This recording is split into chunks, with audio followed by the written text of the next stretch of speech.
All right. Welcome back to No Filter MMA.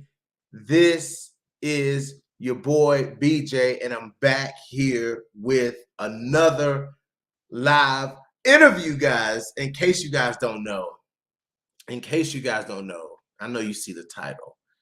The 5th ranked Bellator flyweight contender, Deanna Vitamin D Bennett, will be jumping into this stream any second now. So I got a lot I want to talk. I got a lot I want to ask Deanna Bennett. For one, I just want to hear her talk. Like, I just want to get her talking, because if you're talking about great personalities and great stuff like that, Deanna Bennett obviously, clearly is a fan favorite and somebody that it does so many things that I see that it's just so funny, man. Like, it's just so funny. But what we've seen from Deanna Bennett in the cage, guys, if we have seen a good-looking Deanna Bennett in her last 3 fights, she's on a 3-fight winning streak. You know what I'm saying? She is, putting a pace on these girls in flyweight that the girls ahead of her ain't really putting that kind of a pace on these girls. You know what I'm saying? Like, and I'm talking, she's in a very interesting spot, you know what I'm saying? Because ahead of her is, Liz Carmouche, Kana Watanabe, Elimele McFarlane, Julianna Velasquez. Like, you know what I'm saying? Like, these are the people who we possibly could see, you know what I'm saying, Deanna Bennett about to face. Let me see. Hold on.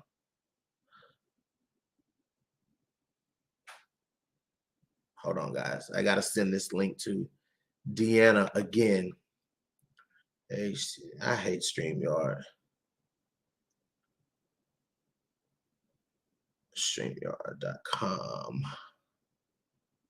Y'all know StreamYard be tripping. MF KP XZ5.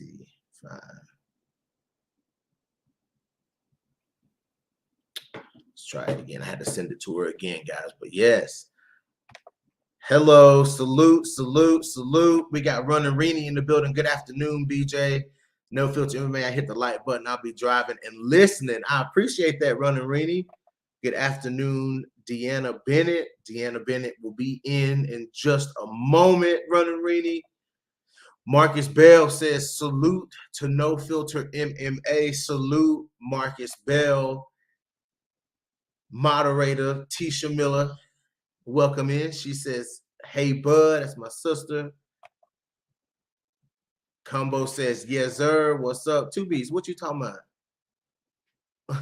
What you talking about, 2Bs?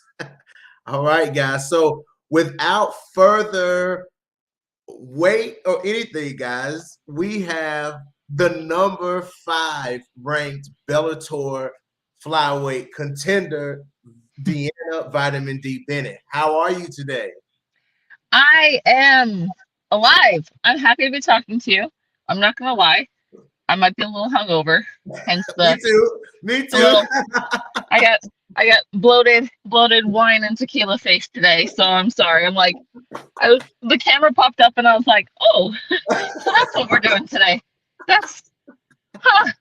About that.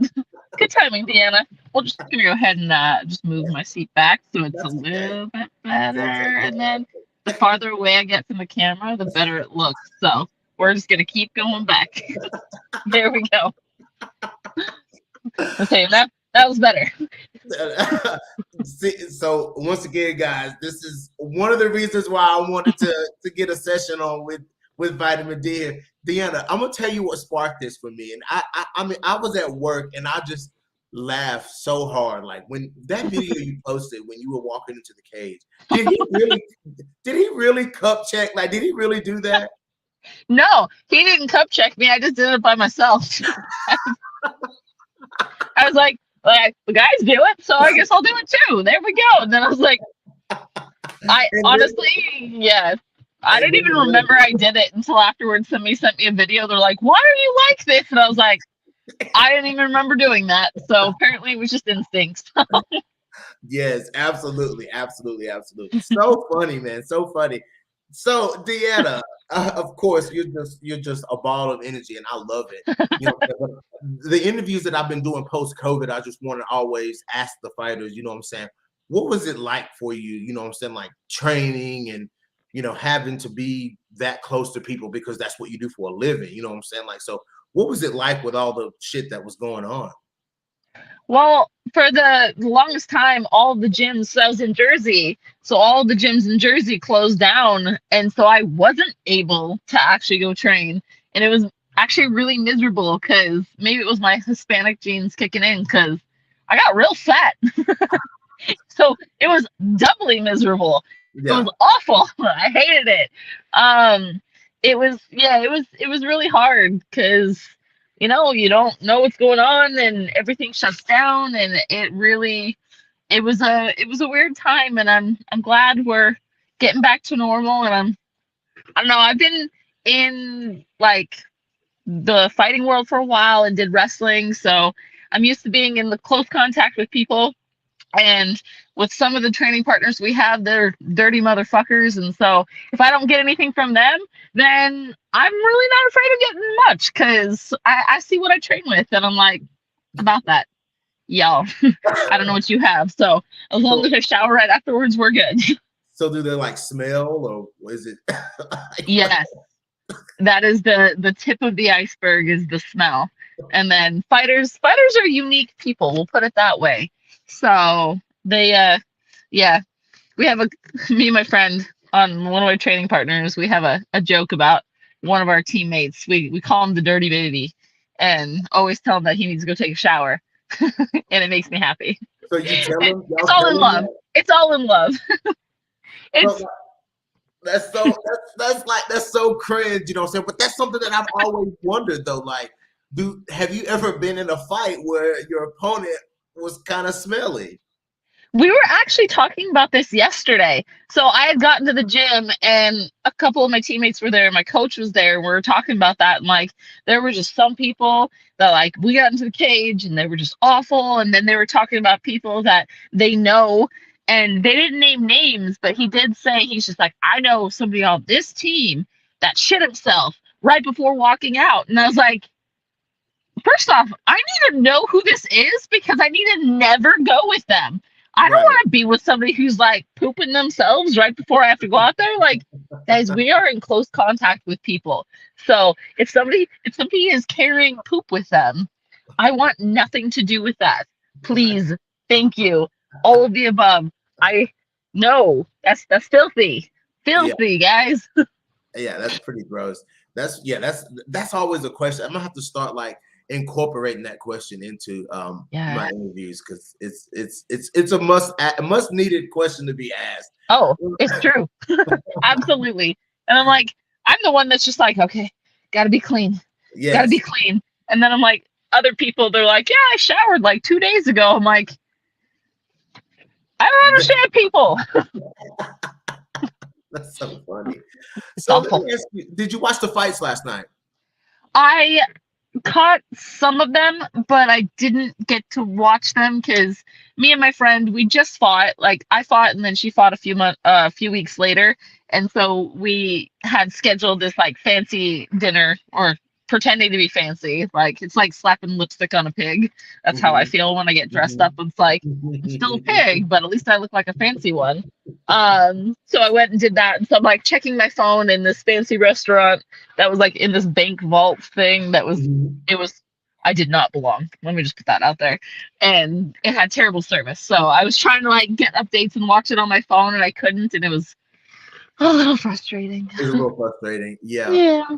Um, I want to ask you some things, Deanna, because it's like, you know, I want to get to some things that you said, but I want to ask you, how do you feel about your place right now? Because you're in like a very like you're coming out as like you're emerging as the dark horse of the Bellator. Like you're in that position, and I feel like you relish that. Like you take that, you embrace that. But you for one, it's a two-part question. How do you feel about being somebody who can spoil some parties? And for two, it's like your skill set to me has like evolved. Like I feel like we're not seeing the same Deanna Bennett that we were seeing in like Invicta. Like we're seeing this high pace. You know what I'm saying? I'm seeing a little more pop out of your punches, like very well-rounded game. Like you're snapping some heads back in the cage there. You know what I'm saying? How do you? Yeah. So tell me what's going on here. First off, with the snapping on the cage, I really have to attribute to that. I just had, this is my first camp with the Daniel Gracie team, Marquez MMA. John Marquez is my coach, and we've really been working on sitting on punches. He's like, "You have power. Why aren't you using it?" And I was like, "I don't know. Why are you yelling at me?" And it's a daily struggle. He's like, "I'm not yelling at you." I'm like, "You just did." But really working on that, and it's been something that I've been working on the last few years. Like my old coach before that, he was a heavy striker, and so really put an emphasis on that, because I had, for the longest time, they're like, "You're a wrestler, you're just a wrestler," and I'm like, I might be a dumb wrestler, but I'm still gonna punch you in the face. Right. So have fun with that. And it's crazy because I feel like I'm in my prime right now.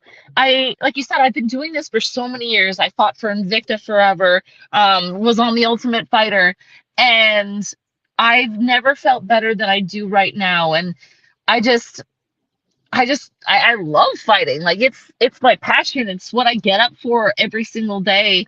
And like it's what I live for. Like it's what makes me happy, and I put my heart and soul into it, and I want to keep improving, and I want to get that belt. I have very clear goals of what I want to accomplish in this sport. And so I just get up every day, and I have a mirror. I do the Goggins thing where I have like the Post-it notes on the mirror with like my short-term goals, long-term goals. And so I have it on there, the things that I want to accomplish. It's, I want to get my black belt in jiu-jitsu, and I also want to win the Bellator belt. And then real big in the corner, it's don't be a fat ass and put the food down. Just saying. I fail at that one. That one gets taken down every once in a while, and it's like, oh, nope. Back up. we're there again.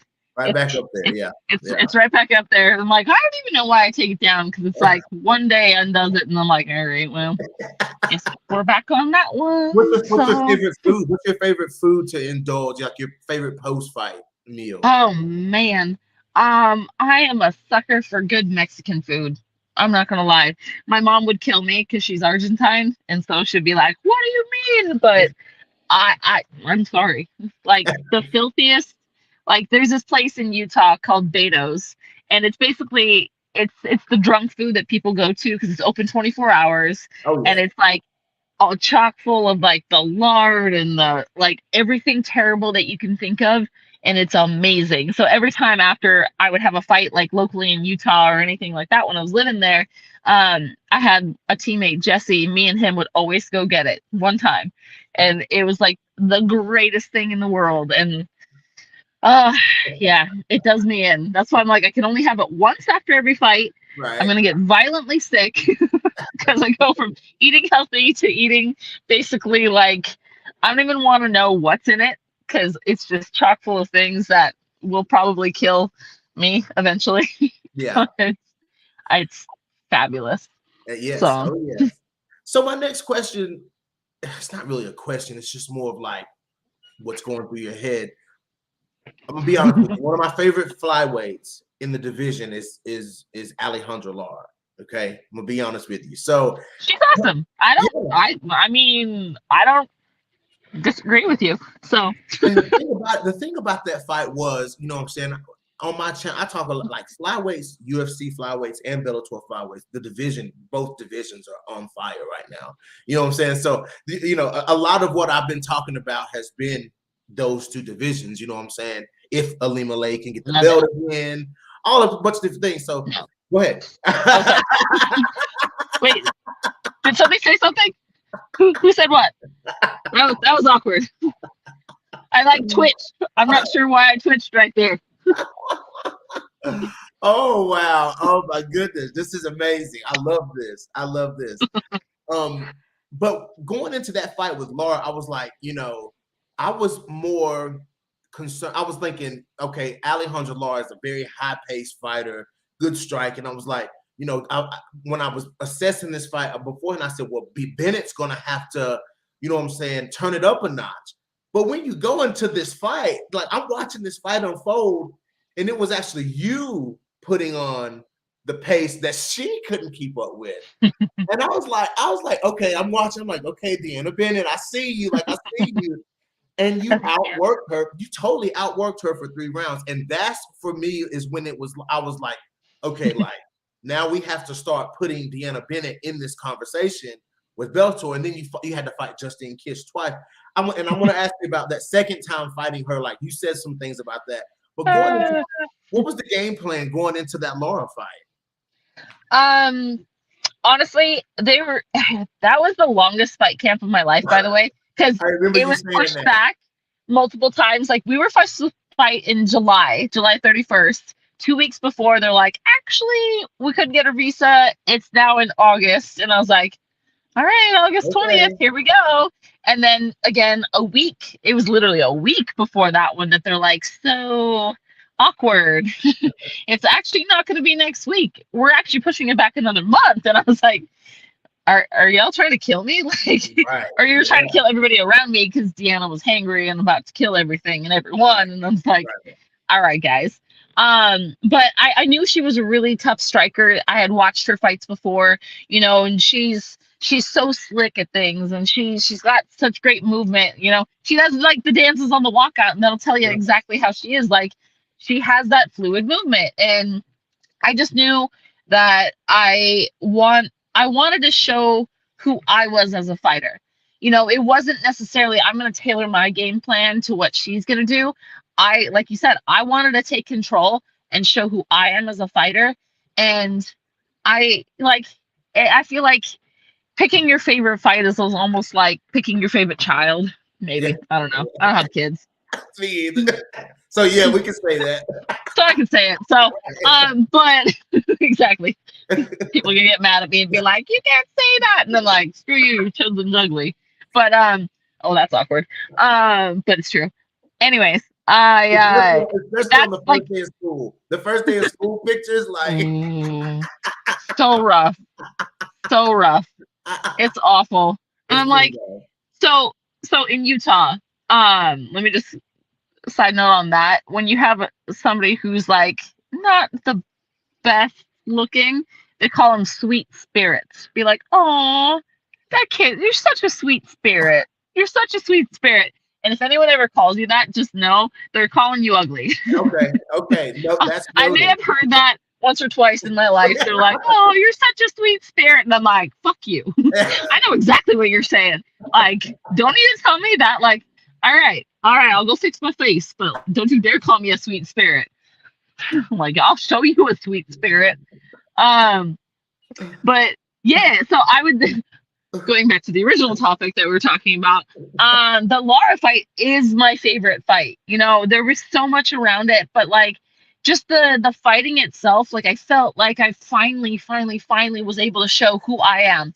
You know, I'm not just a wrestler. I'm not just a striker. Well, obviously I'm not just a striker. No one was ever arguing that. But I got to show a little bit of everything. And, you know, that's actually my hometown. I'm from Fremont, which is just outside of San Jose. Always in San Jose because my dad was a cop there. And so like, being in that arena, because I had been there for Sharks. I'm a diehard Sharks fan. It hurts my soul to be a diehard Sharks fan, but I am, and it's never going to change, even though I live in Philly now. They're like, you have to root for the Flyers. I'm like, again, fuck you. I will never root for the Flyers, ever. I don't care. Like, it's not going to happen. The Sharks could have the worst record in the entire league, which happens often, but I still will be a diehard fan. That's loyalty. I am. Exactly. Yeah, let's be honest. Yes. Yeah, too many of these bitches out here are not loyal. And so I am loyal to a fault, unfortunately. That's right. I like it. It hurts me, but I will stay that way forever. So it is what it is. But yeah, it's just like I'd been to Sharks games my whole life, and to actually just be in that arena, and I'm like on the floor, and I'm like, this is where the Sharks play. This is the Sharks head that they skate out of, and it was so cool being in there. And then in the fight, I could hear people, and a bunch of guys that I wrestled with in high school were there. People like my best friend from high school, she was there. Like, I hadn't seen these people in years, and they showed up, and I was like, and I know my friend Tony, who I wrestled with in high school, in the third round, somebody started chanting Fremont, which is my hometown. And I absolutely know it was him. I haven't ever said it, but I'm like, I know it came from him, because afterwards I saw him in the stands in that area, and I was like, I'm pretty sure Tony's the one that did that, and I love it.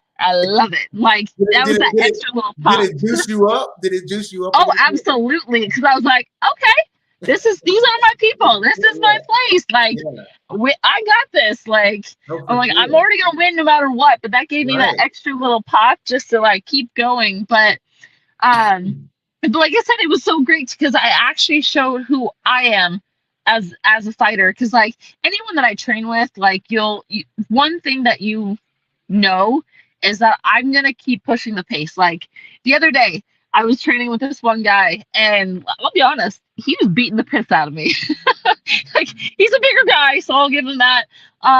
Really good at grappling and stuff, and he was kind of beating the piss out of me, and I was like, well, if nothing else, I'm just gonna keep going. So I kept on pushing the pace the whole round, and then after training, it's because we were doing kickboxing sparring. After training, he comes up to me, he's like, Deanna, seriously? I had to go throw up afterwards because you kept on pushing it the entire time. Like, yeah, I made it through the round, but I was done for the rest of the rounds because I was throwing up. And I was like, boom. You know who didn't throw up? Me. You may have beat the piss out of me, but I actually kept going and was able to get a few more rounds in where you were on the sidelines. And so, you know, I want to make sure that I'm not leaving any stone unturned. Like, one of my very, very, very good friends, one of my best friends and training partners, he's like the reason I'm a pro fighter, is Court McGee. And since day one, love him to death, which was really hard when he fought my current teammate Jeremiah in their last fight. And what a that bad fight, motherfucker to have in your side on your team, though. What a bad motherfucker. Absolutely. Yeah. Absolutely. Both those guys are freaking amazing. But yeah, since day one at practice, like, he came up and he was just like, listen, I don't care if you're going against somebody who's more skilled than you. The one thing that they're never going to be is they're never going to be better conditioned, and they're never going to outwork you. Right. And I absolutely have taken that to heart my entire career. And it's something that I will not be outworked by somebody. Like, you can be technically better than me. Cool. I'm going to keep pushing, and I'm going to break you. I will break you. Yes. Channel my inner. It seemed to me like in your next couple of fights, I felt like you were. It was that Laura fight. You were so happy, and you could see it. Like, you were so in the zone. You were having so much fun in there in that fight. And then after the fight, you were just overcome. You were just so happy. I'm like, look at her, how happy she is. Like, that's the best performance leading up to that point of Deanna Bennett that I think I had ever seen. You know what I'm saying? Now, you went in here and you beat Justine Kish's ass. No offense to Justine Kish. You beat her ass. And then you had to turn around and fight her again because they were saying that there was nobody that was available to fight. Like, and you voiced your frustrations about that. You was like, you know, I don't want to fight her again. Like, I already beat her. You know what I'm saying? Like, but so tell me, but you were like, fuck it, let's do it, let's go. I'll beat your ass again. That's what you did. So tell me, walk me through having to fight her 2 times in a row like that. Oh man, yeah, that was a fun one. I didn't see that one coming. I'll be honest, because it was very clear that I beat her back in February. And then I wanted to fight again. Like, after that first time I fought her, the post-fight interview, I called out everybody that's ranked above me. I called out the number 1 contender. I called out Alima. You know, I wanted to fight the top of the top because, like I said, I'm going for the title. Like, that is my goal, and I'm not stopping until I get there. And so I was calling up the top of the division, And people be like, "Oh yeah, that sounds like a fun fight." Blah blah blah blah blah blah blah blah blah blah blah. Right. Yeah. Heavy emphasis on the blah blah blah blah blah Right. blah blah. Yes. No disrespect, but it's true. My manager at the time was like, "Okay, we're trying to get you on this Hawaii card. Alima's fighting. We're really pushing for the fight. We really want to make that." And I was like, "Cool, I'll fight her in her hometown. I don't care. I'm in. I just want that fight because she's ranked #1 and I want that spot." And then I opened up my social media one day and it was announced that she's fighting Justine. And I was like, that's funny because we were working for that fight. I called for that fight, but she chose to fight the girl that I beat instead. So I was like, that's fun. Politics, I guess. I'm not gonna say anything else other than that, but I'm just gonna say, some people can pick and choose. And I'm gonna ask a question to my subscribers because my subscribers, we pick up on things very well. Subscriber, No Filter MMA family. Are people ducking Deanna Bennett? Drop your comments in the comments section. Let me know. Is the top ranked Bellator flyweights? Is there and I want to get into that too. I'm gonna get into that after we finish this, but I want to talk about the ones that are at the top. I want to talk about them as well. But so what was your emotions going into the second fight with Justine Kish? I was mad. I'm not gonna lie. I got the call that fight was happening when I was at the gym. I just got done with practice. I saw my manager called. I called him back, and he's like, "So we got an opponent for you." And I was like, "Cool. Who is it?" And they're like, "So it's Justine." And I was like, Am I having a flashback? Right.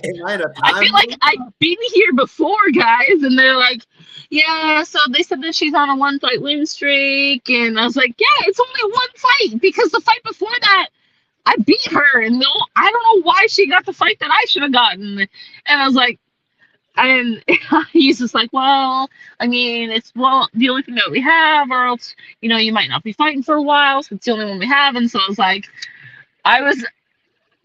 so this is where my true Hispanic nature came in, because me and my friend, we go into the bathrooms because I have to shower after practice, and I am laughing uncontrollably, big eyes, just laughing, like giant smile on my face, just like, "All right, well, here we go." And she was just like, "Deanna, I have never been more scared of you. You punched me in the face all day, and I have never been more scared than right now because you can't stop laughing, and it's actually the scariest damn thing I have ever seen." I was like, "Well, yep, this is how you can tell I'm really, really mad." Apparently, I can't even do being mad right. I still laugh, and I have a smile on my face even when I'm like the most angry that I've ever been. You were very you were, I'm not going to say you fought any differently because you didn't. You stuck to your game plan. You went in there and you just Deanna Bennett her to death in that fight. So I mean, it just is what it is. But I could tell, like, when they, after the fight, the post fight, the cage interview, you were kind of like, you know what I'm saying, like, I'm done with Justine Kish. You know what I'm saying? Like, Yeah. Twice is enough, guys. Twice in a row. Like, we're good. Right. Oh man. So that fight, I wanted to finish so badly in that fight just for having to take it. And so the Monday of my last hard week of training, so about a week and a half out from the fight, I was at training and I sprained the AC joint in my shoulder. And I made it through the whole camp with no injuries, and I sprained the AC joint in my shoulder. I couldn't even throw a punch. For the entire last week of training, I couldn't throw a punch. I absolutely couldn't grapple. Fight week, we're trying to get a workout in, trying to get a sweat to get the weight off. And like, I rolled back onto the shoulder and it was sharp pain that just made my whole arm go numb. And like, I was like, I don't care. I'm going to beat her with one arm. Like I'm not pulling out of this fight. I don't care that I have one working arm. We're gonna make it, and I'm just gonna suck it up, and I'm gonna fight, and I'm gonna beat her one way or another. And so the first round was how I wanted the fight to go. You know, I took her down, I mounted her, I was hitting her, you know, she grabbed my arms. I think what did me in was I hit her a few times with my shoulder, and then I get back to the corner after the first round, and my arm was like tingly, and I couldn't really lift it.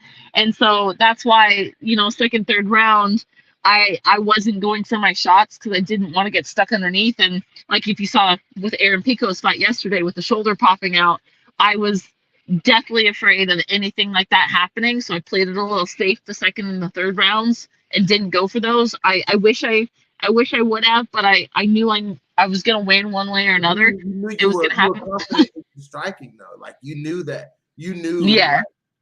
That's the thing about, you know, and me and Combo Breaker 99 and a couple other guys, you know, we talk about that plan B in case something like that happens. You know, and I noticed that your game plan did switch up in the middle of that fight, and now you're telling me that this happened. It makes perfect sense. You know what I'm saying? Because you were, you know, but your striking was on point, Deanna. Oh, thank you. I tried. Yeah, I was like, it just made me so mad because the whole camp I was working on sitting on that cross and hitting, and like in practice I was hitting it right down the pipe, and to not be able to put my full power into that because I couldn't rotate my shoulder, it was so frustrating. And so that's why, you know, we look at the post-fight interview where they're like, oh, you said that you wanted a finish and you know, you didn't get it. Are you happy? And I was like, no, I'm not. No. Like, I'm very upset about this, actually. Like, I wanted to stay true to my word, and like my shoulder was so messed up. And I felt the guy that I was rolling with when I heard it, he was just like, he's like the sweetest little, I won't say kid. He's a man, but I'm just older than him, so I can call everybody a kid if I want to. Right. But he's just like, oh my gosh, I'm so sorry. I'm like, you know, shit happens, and you just roll with the punches and you do what you can. And but just know that it is 100% now. So whoever I get into the cage with next, it's not going to be a worry. So you can try and attack my shoulder if you want. That'll be a problem. So I can't help but be a brutally honest person. I'm so honest. You know what I'm saying? Yeah, you too. There's the flyweight, the title fights have been kind of weird, and now that you're in this conversation now, you know what I'm saying. So for one, I'm gonna put it out there, I didn't feel like Julianna Velasquez did enough to beat Ilima McFarland in that fight. I don't feel like she did enough to beat her. She didn't do much at all in the fight. You know what I'm saying? It was a weird fight. I'm not gonna lie. I watched it and I was kind of like, I mean, I'll say it this way. It is a fight that happened. I had a fight once and it was an awful fight. And that's all that people doing synopsis of it would say. They're like, Deanna Bennett versus blah, blah, blah. This is the fight that happened. I was like, I mean, it is what it is. I like what you did. And so I kind of feel the same way about that fight.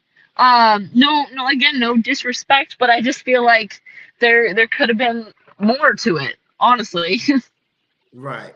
And with that being said, you know what I'm saying, you fought this Carmouche before, but I feel like, you know what I'm saying, fighters like, you know, like you're the pace, this pace that you're now putting, which you always have, but you're putting this new pace on these girls, Deanna, you know what I'm saying? And you're making these girls work, you know what I'm saying?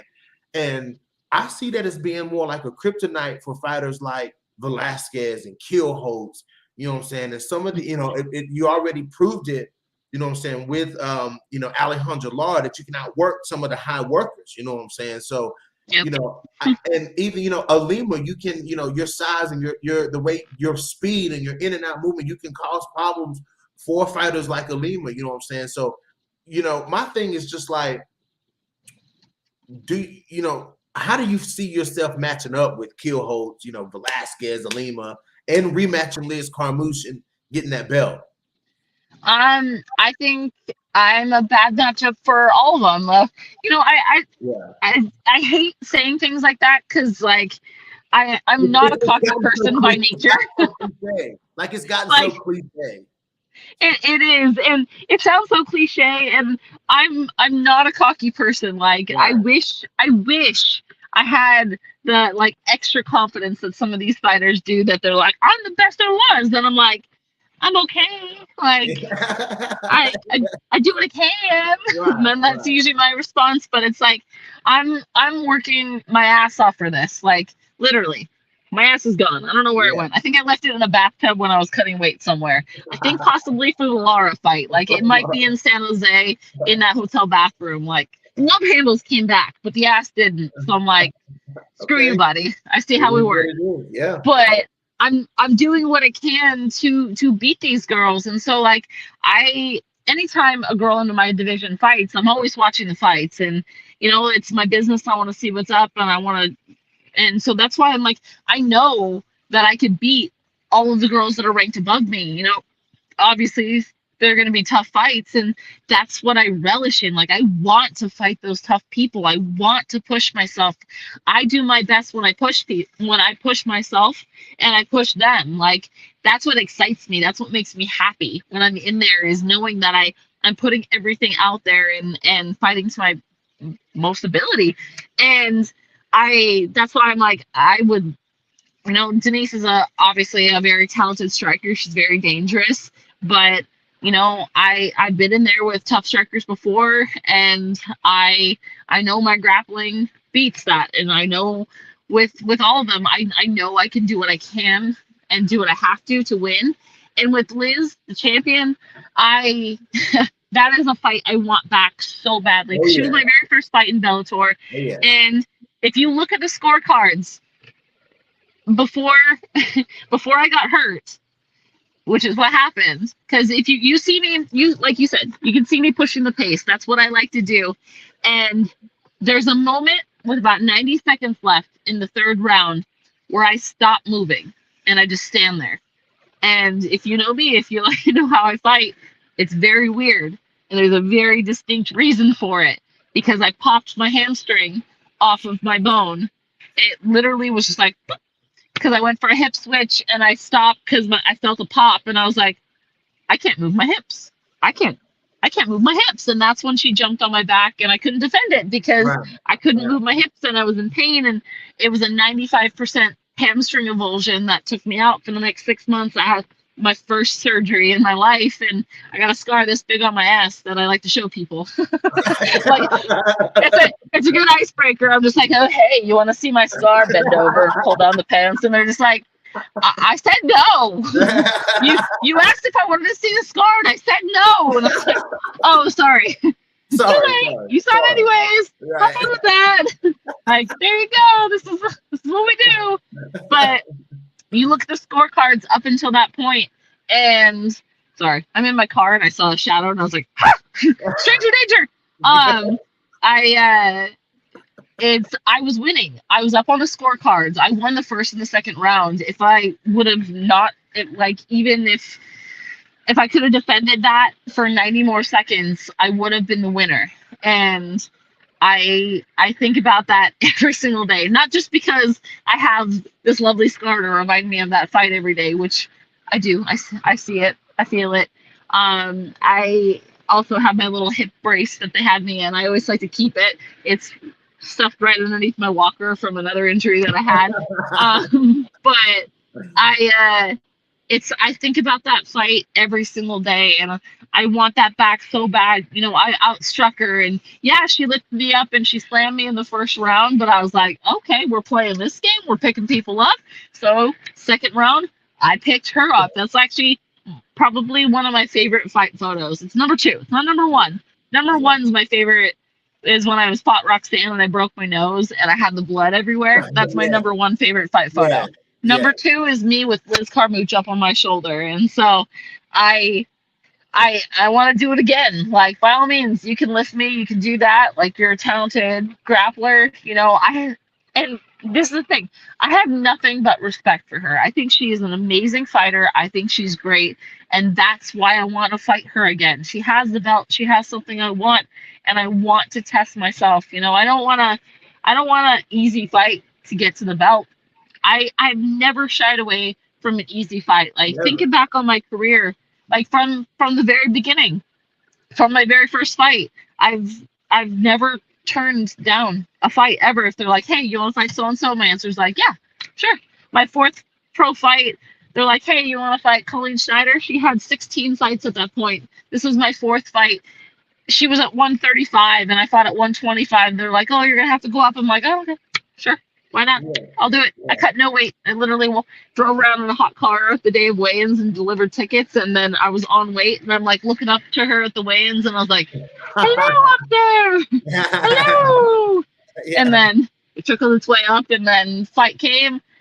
Oh, I'm at her hips already because she's taller than me. And I took her down and I choked her out the first round. You know, I'm not afraid. Maybe it's just because, I'm just a dumb wrestler. In fact, I think I actually said that to somebody at practice the other day because they were trying to be the big man, like, ugh, ugh. It's like, number one, you don't scare me. I'm way too stupid to be scared at all.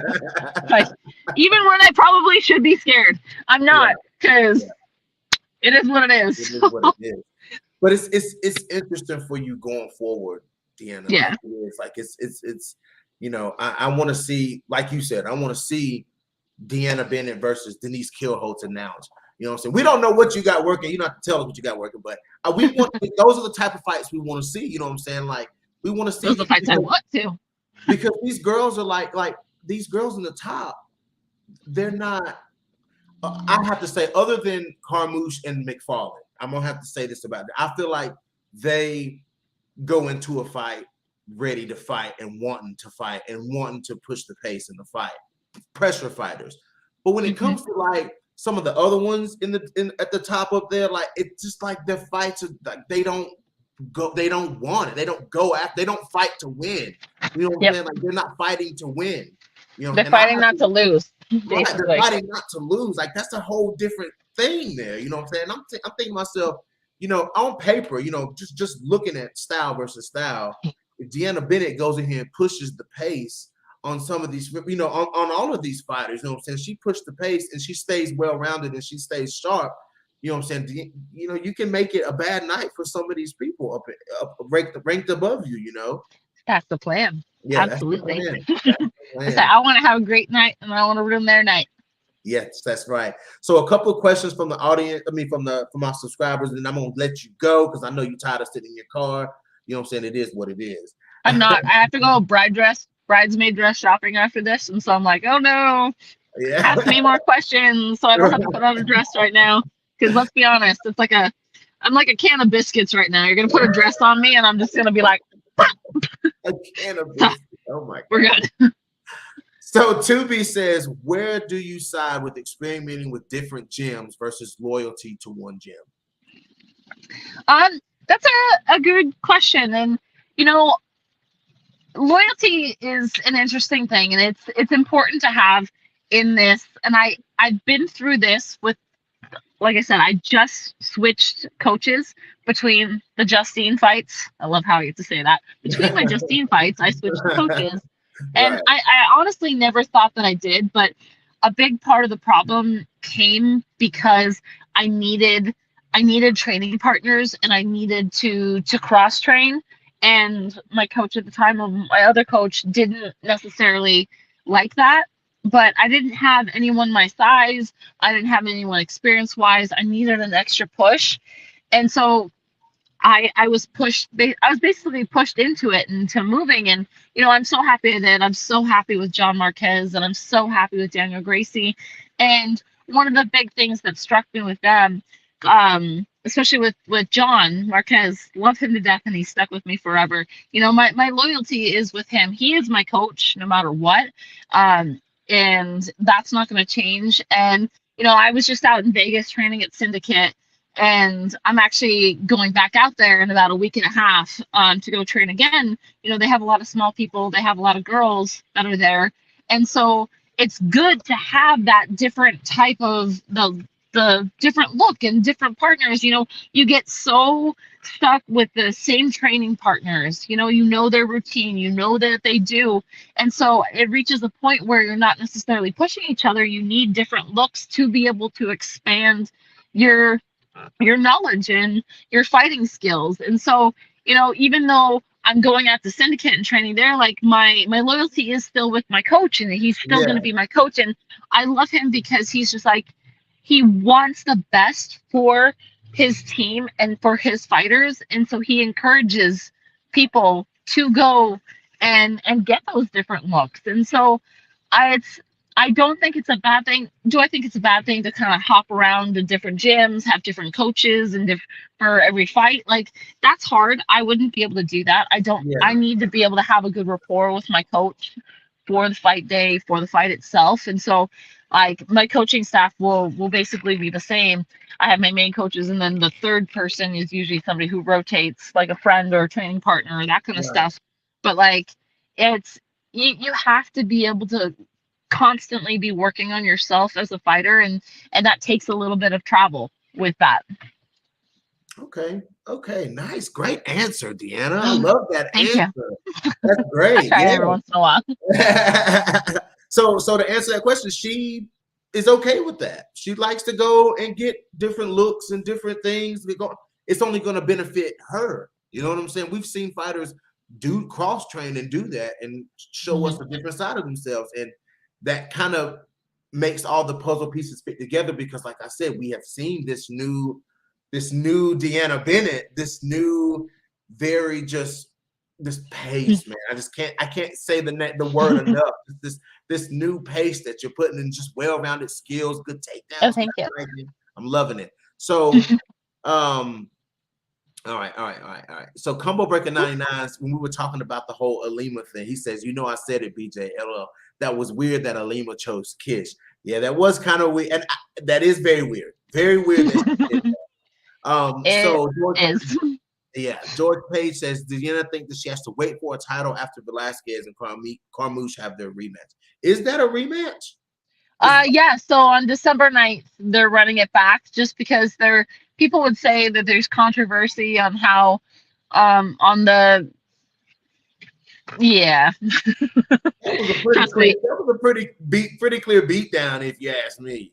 It was like, Velasquez was winning the majority of the fight, but she got caught in the crucifix and she wasn't defending herself. And so I personally didn't think it was a controversial stoppage. And she applied to the commission or whatever to have it overturned, and it wasn't. But she was the champ, and so they're running it back. Bellator is giving her a chance, and they're running it back December 9th. And I feel like whoever wins that, I should be next in line to fight them because the next ranked person. So you have Velasquez, obviously is number one because Carmouche is the champ. Number two, we have Kana Watanabe. She's on a 1-fight win streak. I keep forgetting. I know. Trust me, I haven't because I think that fight would be great. That's another fight that I tried calling out. That's a great fight. And so she's the next one there, but she's just on a 1-fight win streak because she just beat Denise, but her fight before that she lost, and it was to Carmouche. And then Denise, she's on a losing streak there herself with that, but she had just gotten a chance to fight Velasquez and fight for the title, and she wasn't able to get it. And then Alima, the former champ, she's won her last one, but the one before that she lost, and she lost to the girl that I beat twice. And then I'm the next one up, number 5. And so, like, if you look at the top of the division, everyone has already gotten a chance to fight for the belts, or they're maybe on a 1-fight win streak, and that's it. I am on a 3-fight win streak, and I believe that I should be next in line for that. The only other person that I know of in the division who's highly ranked is number 6 is Vida Artiega. Yeah. She's on a 3-fight win streak, but she absolutely that would exactly. You're speaking my language right there. I like Vida has a claim. She recently not too long ago did get a chance to fight for the title, and she's working herself back there. I love her, by the way. We trained together in Idaho. She fought one of my friends in Showdown fights in Utah, and so I think she's great. Like, she's not somebody that I would call out, be like, I want to fight her. If it happened, it happened. But banger too. She's a banger too.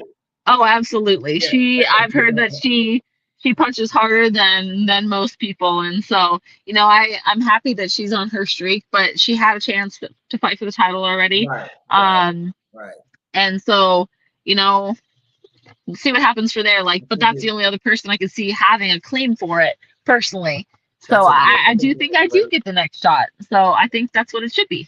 it should be. Yeah, absolutely. And Like, if you want me to TKO Kana beforehand, I guess I have to. So I mean, we'll if see you what have happens.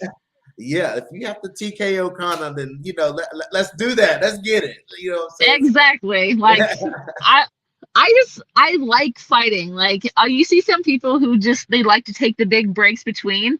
And I was talking to my coach on Friday night because shocker, it was Friday night and I was in the gym because that's what I do. That's what you do. And I was like, I sometimes I just don't like having a social life. I don't like having other distractions. Like I just want to be in fight camp and I just want to fight. Like that's what I want to do is just to be in that cage. And so I like being in fight camp because that's my focus and I don't have to worry and get distracted by other things like boys or anything like that. Because maybe I just get easily distracted. I'm like, oh, something pretty. Oh, something pretty. So just put me in fight camp and I don't have to worry about that. It's so funny. Last question, Deanna. Marcus Bell says, "What were your best moments while you were in the Tough House? Your favorite moments?" Oh man. Sorry, a message just popped up. It was wildly inappropriate. I got very distracted. I was like, that is not what I wanted to read right now. Wow. Awkward. So Only my on favorite No moments. Filter MMA, guys. Only on No Filter MMA. Go ahead. Yeah, I was like, I was not prepared for that, and I probably shouldn't even have said that, but I was like, well, it's up there, so you have to know why I'm laughing right now. I I oh man, there was so many good moments in the Tough House. Like I loved the experience. Hear from so many people that are like, oh, I hated it. It was awful. I'm like, it was like the greatest time of my life. I made such great friends there, like people that I still talk to this day. And it was just amazing. And like being on Team Alvarez was fabulous. Like those girls were so great. I'm so happy that I was able to meet them. And like that's what got me to move to the East Coast was meeting Eddie and meeting his team and the coaches that came out. That's how I ended up out here in Philly and Jersey. And I some of my greatest moments, like, well, I always tell this one. I was just on Ashley Evan Smith's podcast and I was telling her a story because like you put a list every day. You can write what you want and they'll put it on your shelves in the pantry and that kind of stuff. And so me and Barb, who I love Barb Honchak to death. She is one of the most amazing humans I've ever met. And that's one of my favorite things is meeting her. And so we're thinking like, what can we put on the list? What do you think that they'll give to us? And so I put down Gimp Mask and Ball Gag. And then the very next day, I go into the pantry to like just go for a snack, and sitting on my shelf is a Gimp Mask and a ball gag. And I was like, well, naturally, I have to put it on. So, like, I slipped it on and I slipped it on, and I'm just sitting there, like, literally curled up like this with the mask on, like this in the pantry, just like, do, do, do, do, do, do. Somebody's going to come in here eventually. And then Barb walks her way into the pantry, and she just, like, doubles down on the floor in the fetal position, just laughing like, what is happening right now? And I'm like, well, that's me. This is what I do.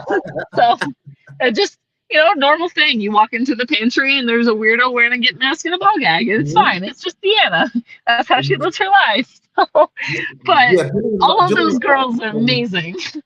Jillian Robertson told me some crazy things happened that season in the Ultimate Fighter. She was like, it was always interesting, her being one of the shyer girls. I was like, I wonder what it was like in living with Deanna Bennett for that long. See, I had limited interactions with them because they were the other team. Like I would come over and say hi, and there were some people because like I would just sometimes sometimes I'm quiet, and then sometimes like I'll just start talking, and I'll just talk and talk and talk and talk, and then like they're just sitting there like staring at me with like big eyes, like I don't know what to do right now, and I'm just like, well, about that. So yeah. And I think I had one of those moments with Jillian. She's awesome. I really liked her, and it was just one of those things. And I'm like, it was nice. There's such good people like Ariel ONeil back then. I was just talking to her the other day, and like she's again, all of those girls. That's like one of my favorite things was just knowing her and meeting her, and like I'm just a weirdo. And one of my favorite moments. Obviously, this didn't make it on the air. There weren't any cameras. Is that so? At the Tough Gym after the fights, like there was the locker rooms and there was like the bathroom in the corner, and like I'll be honest, I'm not sure what I ate. My stomach was a little bit bubbly, so I'm like in the bathroom right there, and like Ariel comes in, and she's in the bathroom, and she had just lost her fight, and like she's crying, and I'm just like sitting there, just like clenched up, like please don't fart. Please don't fart. Please don't fart. Please don't fart. For the love of everything. Because she's crying. And I'm like, I feel so bad because she's having this like tender moment. And I'm sitting there like, my body is betraying me. This is so awkward. I hate this. I hate this. And then it went silent for a second. And I was like, buddy, from the stall, I was like, buddy, I'm really sorry. And then I just let it all out, and it lasted for like 30 seconds. And she's just like, and she just starts laughing. So I'm like, thank goodness. She went from crying to laughing. And I was like, if I had to do this in front of everyone, I'm just glad it happened. It made her laugh because it changed her mood from being sad to something to laugh at. And I'm like, thank goodness for really loud farting. So, like, I was just like, it wasn't just like, burp, it was like, I'm like, you're welcome. You're welcome. You're welcome. Yeah. You are welcome. That's so funny, Deanna. That is the funniest shit ever. I'm telling you. And if you're wondering, that's reason number 762 why I'm single. I think for farting. Well, I mean, you'll beat most guys, though. Well, that's also part of the problem. That's like number 4. Well, Deanna, I'm going to let you have the floor. You give a shout out to your coaches, your sponsors, anybody you want to shout out, and we are going to close this thing down. I appreciate you coming through so much. This has been the greatest time. This has been this is probably my favorite interview I've done. Oh, thank you. I've had a lot of fun. So I talked about ball gags. I talked about farting. Like, I mean, if I don't say anus once on a podcast, was I really on a podcast? So there you go. There's my input on that one. Thank you. First off, thank you for talking to me because I've had a lot of fun here. And then my team, you know, I love them to death. They're my family. And I'm just glad that they put up with me because this is just like small glimpse. Imagine this every day, but my hair's like up here and I'm like snarling, trying to choke them and punch them in the face. And so the fact that they put up with me and let me be part of their team is amazing. I have my sponsors, the girl who does my fight kits, love them. Love. If you ever see my fight kits, she hand makes them and they're fabulous and I love them. And then Fuel Hunt. Oh yeah. Oh, I always want the colorful. I want a statement. And so she always knows the best ones and the best training gear. Fuel Hunt. You know, if you're looking for like high quality rash guards, that kind of stuff, it's all I train in. Like, I went from having a million t-shirts that I train into. I'm like, where are my rash guards? I'm like, am I this person? When did I become this person? Like, I was never that person. And now I am. Yeah. So they're amazing. I love them to death. Highly recommend them. Rockwell watches. I don't have my watch on me right now, unfortunately. It's in the mail. But I normally have one of those. If you ever go on their website, you can use vitamin D10, gets you a little discount. They're amazing. Oh, I'm a watch guy too. Yeah. Oh, see, there you go. Yeah. They have the sunglasses, of course. Okay. They have the watches. So go. I think I have the link in my bio. I'm not sure. I post them all the time because I seriously love them. Like I love the old school watches. Like everyone has their like fitness trackers, and I'm like, Right. I'm going old school. I'm going for the nice watch. So Right. Yeah. they're I love them. Like great company, great quality stuff. Like love them to death.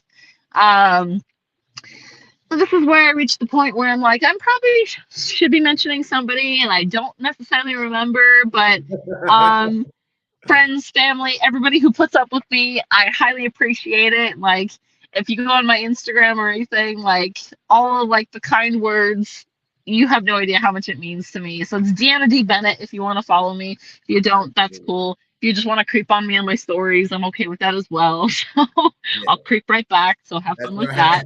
Yeah. Like you think I don't see you, I see you. I see But you. That's right. absolutely. And then I'm just a weirdo who likes to fight, and this is what I do, and I'm just grateful to do what I do every single day, and I just love it. Well, we're excited. I'm excited to have you on my podcast, and I'm most definitely going to get follow-up interviews. I'm gonna follow you after every fight. Like I want to get you on and talk. This has been a blast. Let me know. This has been a total riot, and I've loved every minute of it. But Deanna, thank you so much for giving us some of your time today. And we just wish that you stay injury free through this next fight camp that's coming up. I hope they give you the opponent you want. You know what I'm saying? Give you something that's going to push Deanna closer to getting that belt wrapped around her waist, because that's what we're That's the one. That's what we're going for. So thank you again for having me, and I will talk to you anytime. This has been a blast, and I appreciate it. Won't necessarily always be in my car, but I have to go put on bridesmaid dresses right now. So, well, yeah. I'm glad we could offer you some sort of a distraction before that. So Thank you. It's like shoving a Christmas ham into like a stocking. That's about what's about to happen. So I'm real excited about it. Real excited about it. So, Kelly, if you're watching this, I'm sorry. I love you. I will dress fancy for your wedding. I promise. Well, I will get you a t-shirt sent. I will get your address later. We're going to get you a MMA t-shirt sent out, and we'll catch you next time, Deanna. All right. Sounds good. Thank you so much. Have a great day. You too. Bye-bye. Guys, what a riot that was. She is now one of my favorite people. I told you guys that Deanna Bennett was something else. How fun was that, guys? That's what it's all about. That's really right. That right there is what it's all about, guys. That's why I do this. And that's why I knew that I needed to reach out to Deanna Bennett and snag that interview, because I knew it would go like that. So I'm going to have to bring Deanna Bennett into the circle. You know what I'm saying? She's into the circle now, guys. But anyways, this is your boy BJ back from No Filter MMA, guys. Drop those comments in the comment section. Hit that like. I know that I got the haters out there, so hit that dislike. And if you guys haven't already, hit that subscribe button. And your boy is out. Bye, y'all.